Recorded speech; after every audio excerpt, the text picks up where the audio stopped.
Berjalan mengitari malam di antara jiwa-jiwa berselimut mimpi, terbuai mimpi indah surgawi.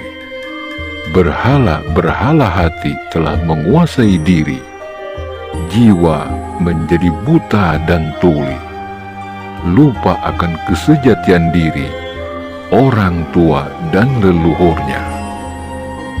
Di antara tenang dan pekatnya malam, butiran-butiran embun merangkul semesta, berbisik dalam lakon perihnya masa lalu. Di tengah belantara gaung nama besarnya, terselip sekeping luka di tiap jengkal peristiwanya. Bercengkrama membelah hutan Wanayasa, menjadi saksi bisu, menyaksikan bocah Angon yang terus saja mencari dan mencari, mengais sisa-sisa serpihan kisah yang telah rapuh dan mengering, menyusuri hutan belukar kesakralan, menyibak tabir batas, tumpuan diam bermula. Waktu pun begitu cepat berlari, menembus gelap detik peristiwa yang kian larut bersama lipatan-lipatan sejarah yang tak pernah kita ketahui. Terbelenggu gelap, tebalnya debu sang waktu. Dia adalah butiran sejarah masa lalu, ratusan tahun menunggu aksi kita semua.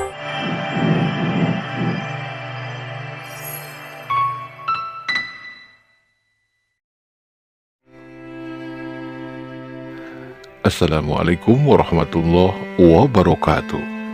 Sahabat Akarimba dimanapun Anda berada, baik yang nyata maupun yang gaib. Pada eksplorasi kali ini, kami ingin mengajak Anda menjelajah, menelusuri jejak sang legendaris.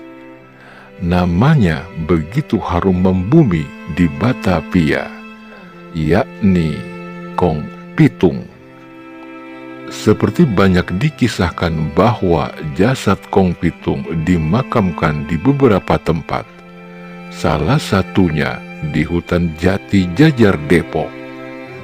Bila kita melihat sosial-kultural yang terpotret sekarang ini, bukan sebuah kejadian yang berdiri sendiri.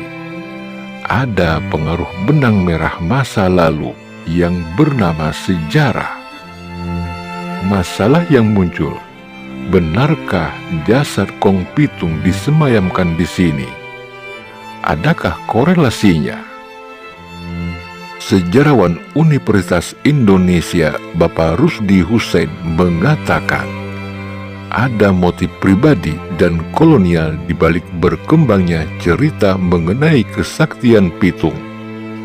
Kala itu Scott Hein merupakan polisi rendahan, setingkat kepala kepolisian sektor, yang berambisi mendapatkan jabatan lebih tinggi. Scott Panhain telah mempelajari psikologi masyarakat Betawi kala itu. Ketika dihadapkan pada perampok ulung seperti Pitung, Heine menemukan cara untuk mendapatkan jabatan itu. Hein ikut menyebarkan cerita soal kesaktian si Pitung. Setelah berhasil menaklukkan pendekar sakti seperti Pitung, Heine mendapat promosi jabatan hingga memimpin kepolisian Belanda di kawasan Batavia.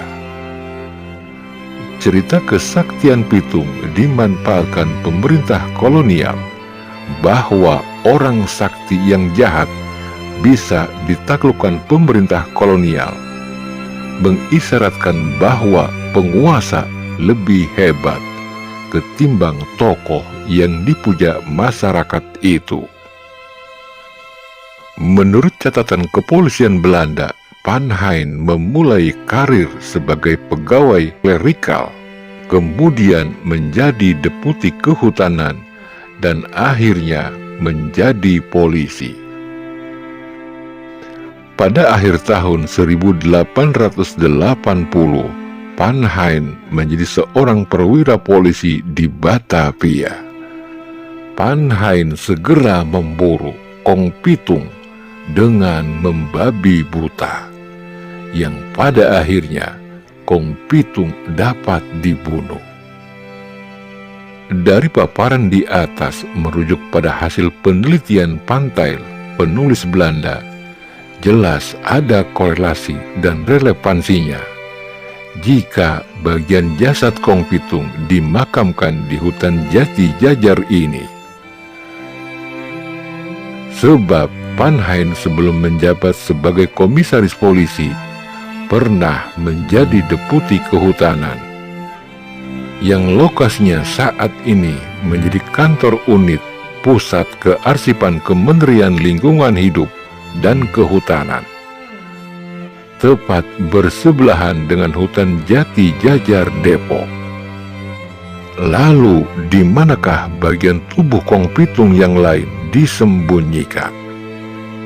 Sekian lama proses pencarian jasad Kong Pitung telah kami lakukan dengan berbagai cara dan upaya. Bahkan kami telah menggali informasi dari sesepuh yang pernah tinggal di sekitar hutan jati Jajar dan tokoh masyarakat setempat. Namun lagi-lagi kami menemukan kebuntuan. Penjajah Belanda terbukti telah berhasil mengredesain untuk menghilangkan jejak sejarah keberadaan jasad Kong Pitung. Pada akhirnya, atas izin dan petunjuk para leluhur, usaha kami membuahkan hasil. Berdasarkan hasil komunikasi transendental, penelusuran jejak gaib yang terlihat dan simbol yang terbaca, disinilah bagian tubuh Kong Pitung tanpa tangan dan tanpa kepala disemayamkan. Demikian serpihan kisah eksplorasi kami kali ini. Semoga bermanfaat dan menghibur Anda semua. Semoga perjuangan Kong Pitung tercatat sebagai amal yang tak pernah putus dan menjadi rekening pribadi di hadapan Tuhan, penguasa alam semesta. Amin ya robbal alamin. Kami berharap agar hutan jati Jajar berfungsi sebagai sarana edukasi sejarah serta menanamkan nilai patriotisme melalui pengetahuan sejarah perjuangan leluhurnya. Mohon maaf lahir dan batin bila ada kesalahan dalam ucapan, dan terima kasih sudah menyaksikan tayangan ini. Kami sadar betul akan keterbatasan ilmu pengetahuan serta pemahaman. Bagi sahabat Akarimba yang memiliki pendapat berbeda dan ingin memperbaiki sejarah ini, silahkan tuangkan pada kolom yang tersedia. Jangan lupa untuk selalu mendukung kami dengan cara subscribe, like, dan komen pada channel kami, agar kami tetap semangat berkarya menciptakan titik-titik berikut menuju wujud alim sempurna, lahir dan batin.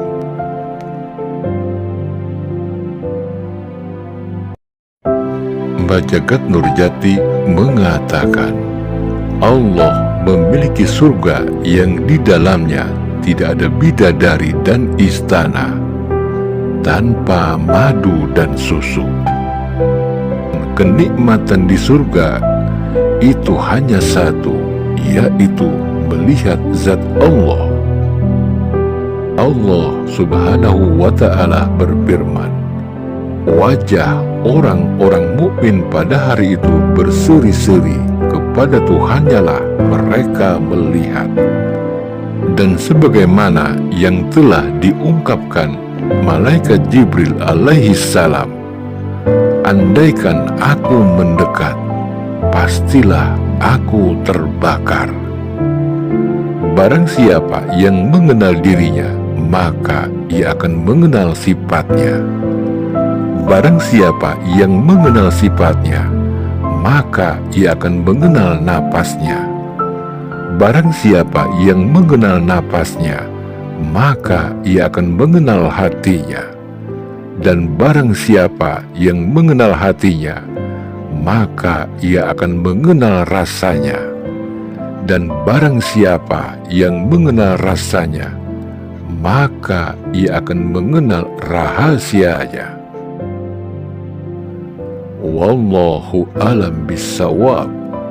Salam cinta leluhur Nusantara.